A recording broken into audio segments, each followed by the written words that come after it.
Ministério da Educação abriu a adesão ao segundo ciclo do programa Dinheiro Direto na Escola Equidade, o PDDE Equidade. O prazo para a participação vai até 30 de junho e o processo deve ser feito pelo Sistema Integrado de Monitoramento, Execução e Controle, o SIMEC Programas. O programa destina recursos financeiros suplementares para escolas públicas da educação básica que atendem populações em situação de vulnerabilidade social e educacional. A iniciativa busca melhorar a infraestrutura das unidades, ampliar as condições de oferta e fortalecer a qualidade do ensino. Em 2026, o PDDE Equidade vai contar com investimento de cerca de 378 milhões de reais, que vão ser distribuídos para aproximadamente 30 mil escolas. Os recursos vão ser aplicados em ações como o PDDE Água, Campo e Agroecologia, PDDE Diversidade e PDDE Sala de Recursos Multifuncionais. A adesão deve ser feita pelas secretarias de educação e pelas unidades executoras das escolas indicadas pelo MEC. O Ministério também disponibilizou guias e tutoriais em vídeo para orientar gestores durante o processo. O programa integra as políticas federais de redução das desigualdades e promoção da inclusão na educação pública brasileira. Da Agência Rádio Gov em Brasília, Claudimário Carvalho. O Senado Federal deve decidir nos próximos dias o caminho a ser percorrido pela PEC do fim da escala 6x1. Aprovada no fim do mês passado na Câmara dos Deputados, a tendência é que o texto seja avaliado na Comissão de Constituição e Justiça da Casa antes de ser submetido à votação no plenário. No texto original, fica estabelecido um período de transição de 14 meses para a entrada em vigor da jornada máxima de 40 horas e 2 folgas remuneradas por semana, sem redução salarial. Enquanto não há avanços, senadores trabalham pela aprovação de um projeto alternativo, a PEC do Trabalho Flexível. De autoria do senador Rogério Marinho, do PL Potiguar, ela daria maior autonomia e controle aos trabalhadores sobre a própria jornada de trabalho, podendo adaptá-la de acordo com as necessidades pessoais e profissionais. Para Juliana Benício, ex-secretária municipal de Inovação, Ciência e Tecnologia de Niterói e pré-candidata a deputada federal pelo Cidadania Fluminense, a opção é muito mais viável, principalmente para a sobrevivência das micro e pequenas empresas. Quando aperta demais, o pequeno deixa de contratar ou contrata por fora, sem carteira. Aí a medida que era para ajudar o trabalhador acaba tirando o emprego dele. Por isso não se resolve por decreto da noite por dia. Tem que sentar com quem contrata de verdade e construir uma transição que caiba no caixa. Senão, a gente aprova uma lei bonita no papel e quem paga a conta é o próprio trabalhador. Cerca de 1.200 entidades de todas as regiões do Brasil, entre elas a Confederação das Associações Comerciais e Empresariais do Brasil, a CACB, assinaram um manifesto em apoio à proposta substitutiva. Para os empresários, o modelo permitirá ao trabalhador ter mais flexibilidade, é mais adaptável a determinados setores e mantém direitos já adquiridos, como 13º salário, férias, FGTS, aviso prévio e outros. Igor Baldez, presidente da Associação Comercial e Industrial do Estado do Rio de Janeiro, instituição que subscreve o documento, concorda que o modelo de jornada de trabalho deve ser revisto. Nós somos a favor da escala híbrida, a escala que possibilita empregado e empregador a optarem pela livre negociação. E sim, essa é uma lei mais justa, essa é uma prática mais justa, que atende ambas as partes. As leis que nós temos, o modelo que nós temos hoje está muito defasado perante as praticadas ao redor do mundo. Alfredo Cotati Neto, presidente da CACB, da Federação das Associações Comerciais do Estado de São Paulo e da Associação Comercial de SP, alerta para a necessidade de aprofundar as discussões sobre o tema. Encurtar o debate de um assunto complexo, com impacto direto na economia, no emprego, na sobrevivência dos negócios, isso não é responsável. Nós estamos falando de decisões que afetam o futuro do país. Isso exige tempo, discussão, equilíbrio, seriedade, não atropelo. Defendo que o Congresso tenha responsabilidade nesse momento e não aceite essa pressão por prazos artificiais e que coloque o Brasil acima de qualquer interesse imediato. O associativismo segue atento, atuante, porque quem gera emprego precisa ser ouvido. Para aprovação no Senado, uma PEC precisa receber votos favoráveis de maioria qualificada em 2 turnos, ou seja, 49 votos. Caso o texto tenha alterações substanciais, ele volta para deliberação na casa de origem, nesse caso, a Câmara dos Deputados. Reportagem, Álvaro Couto. A Agência Nacional de Vigilância Sanitária, Anvisa, criou um grupo de trabalho para aprofundar a avaliação da segurança da vacina contra a dengue Butantan DV.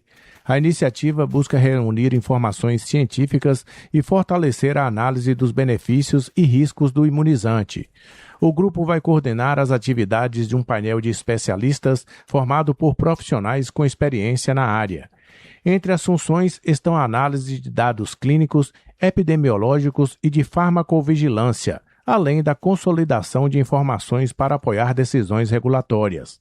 A medida foi oficializada por meio da portaria publicada pela Anvisa e tem como foco investigar possíveis eventos adversos associados à vacina. O trabalho vai ter caráter consultivo e vai contar com a participação de especialistas externos. A agência informou que a ação faz parte do esforço para garantir rigor técnico e transparência na avaliação de vacinas em parceria com o Ministério da Saúde e o Programa Nacional de Imunizações. O monitoramento contínuo da segurança dos imunizantes é considerado essencial para proteger a população e fortalecer a confiança nas campanhas de vacinação. Da agência Rádio Gov em Brasília, Claudimário Carvalho. Reúna os amigos e a família e vá ao Bona Pizza.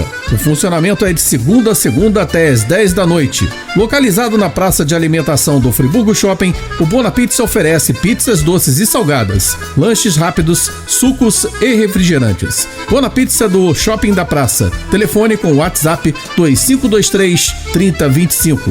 2523 3025.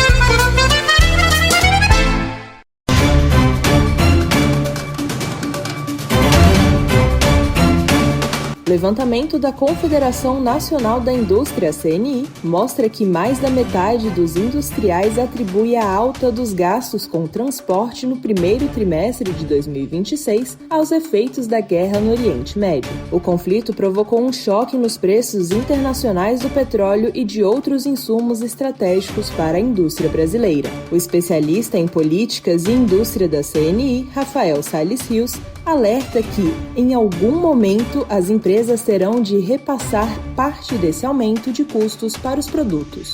Então, o impacto na economia ela vai começar a ser sentida em breve, com uma inflação um pouco mais alta, o consumidor com menos poder de compra e a falta de competitividade das indústrias, principalmente as indústrias exportadoras, pois o seu produto começa a ficar pouco competitivo, começa a ficar mais caro em relação a outros produtos de outros países. Na avaliação dos empresários, as medidas adotadas pelo governo para conter a alta dos custos, como a subvenção ao diesel e a suspensão temporária de tributos federais sobre os combustíveis, terão impacto limitado. Na percepção dos empresários, essas medidas podem ter pouco efeito prático por conta do não repasse desse benefício para frente na cadeia, chegando até o posto, chegando até o consumidor final. Por isso, eles alertaram bastante sobre a necessidade de uma fiscalização maior, né, sobre o setor, e para que isso seja de fato efetivo e que os custos possam ser mitigados no tempo. Além dos efeitos da guerra no Oriente Médio, os empresários apontaram outros fatores que contribuíram para o aumento dos custos no período. Entre eles, destacam-se a tributação sobre o setor, os custos com fornecedores e serviços logísticos, a fiscalização do transporte e os gastos com mão de obra. Reportagem Paloma Custódio, locução Sofia Stein. Quase metade das prefeituras brasileiras já trabalha com emendas impositivas de vereadores. É o que mostra um levantamento da Confederação Nacional de Municípios, a CNM. A pesquisa ouviu cerca de 3.200 municípios de todo o país e identificou que 47% dos prefeitos afirmaram ter esse tipo de emenda em suas cidades. A entidade estima que esse percentual possa chegar a 60% nos próximos anos. O estudo aponta que 85% dos municípios que adotaram o mecanismo já incluíram as emendas na Lei Orgânica Municipal, Além disso, 52% dos prefeitos disseram que precisam complementar com recursos da própria prefeitura os valores destinados pelos vereadores para garantir a execução de obras e serviços. Segundo o levantamento, a principal causa desse problema é o fracionamento das emendas em valores pequenos. Esse fator foi citado por 53% dos gestores entrevistados. A CNM também estima que cerca de 2.600 municípios brasileiros já possuem emendas impositivas de vereadores. Em aproximadamente um terço dessas cidades, os valores destinados superam o limite definido pela jurisprudência do Supremo Tribunal Federal. Outro dado revela que 44% dos gestores consideram insuficientes os recursos previstos nas emendas para executar obras e serviços, o que acaba exigindo um investimento adicional das prefeituras. O levantamento ainda mostra o avanço das emendas parlamentares no país. Somados aos recursos federais e estaduais, o volume passou de 56 bilhões e 700 milhões de reais em 2024 para 63 bilhões de reais em 2026. Reportagem Marquesan Araújo. A Fundação Nacional de Saúde iniciou uma nova fase da campanha Funasa Presente no Rio Doce, com o objetivo de reforçar o monitoramento da qualidade da água consumida pela população em municípios da Bacia do Rio Doce.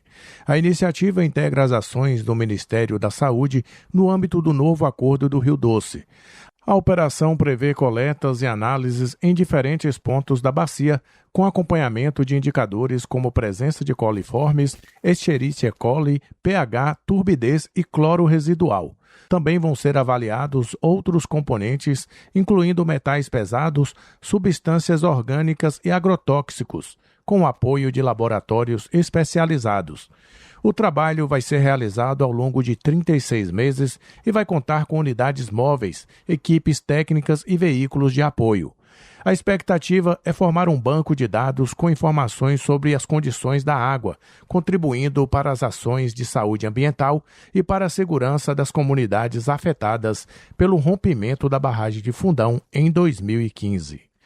Da agência Rádio Gov em Brasília, Claudimário Carvalho. Top Serrana, o portal que conecta você com música, jornalismo, cultura e comunidade. Conteúdo, participação e alto astral. Todos os dias. Uma rede formada a partir de relacionamentos e parcerias. Top Serrana, sua casa na internet.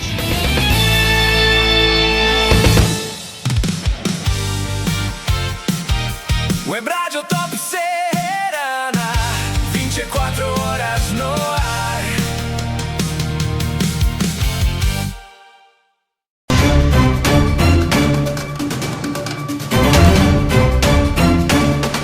Empresários e parlamentares da região sul defendem a atualização dos limites de faturamento do Simples Nacional. O projeto de lei complementar número 108 de 2021, em discussão na Câmara dos Deputados, amplia o teto anual do microempreendedor individual, o MEI, dos atuais R$ 81 mil para até R$ 130 mil e tem apoio de entidades empresariais de todo o país. No Paraná, a presidente da Associação Comercial, Industrial e Empresarial de Ponta Grossa, Georgia Henriette Bink-Boschneck, afirma que o limite atual do MEI não acompanha a inflação e pode dificultar o crescimento dos pequenos negócios. Segundo ela, a atualização do teto de faturamento pode incentivar a formalização e a geração de empregos. Essa proposta que eleva o MEI para 130 mil e permite a contratação de 2 funcionários, ela aumenta a capacidade de contratação e de desenvolvimento, tendo em vista que o que era 81 mil já estava estagnado há anos,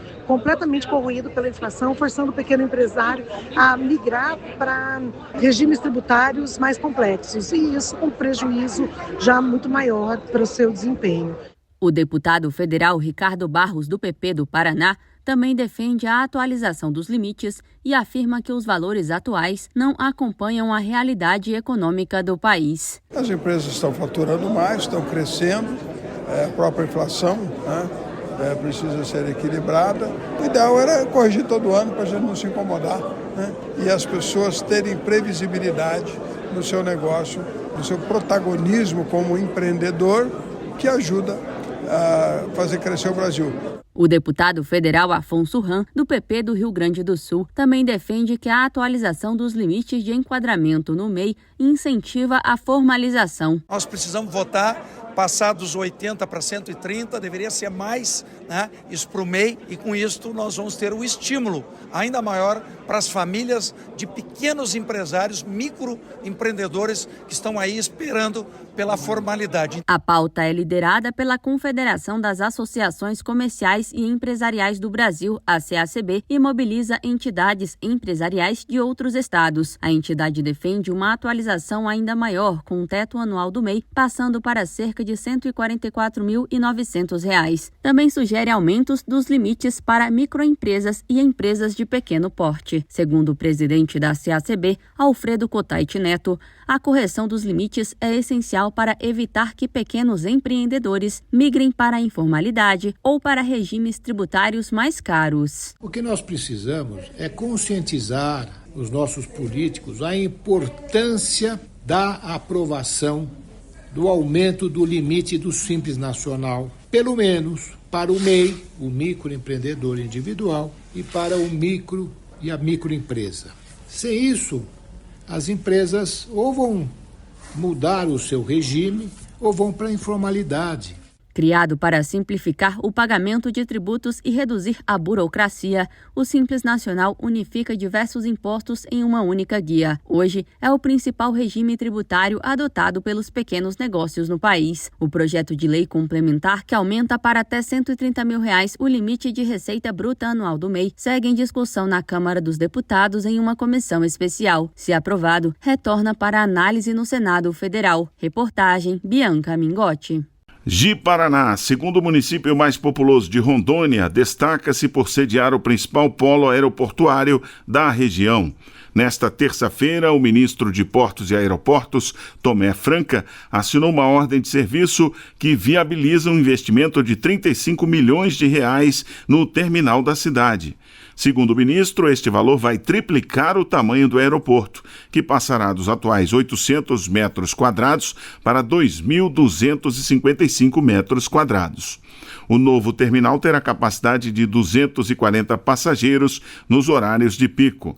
Serão instalados novos equipamentos de embarque e desembarque e o espaço será adaptado para pessoas com deficiência, com projeto de acessibilidade em sanitários, além de rotas acessíveis e dimensões mínimas de acesso.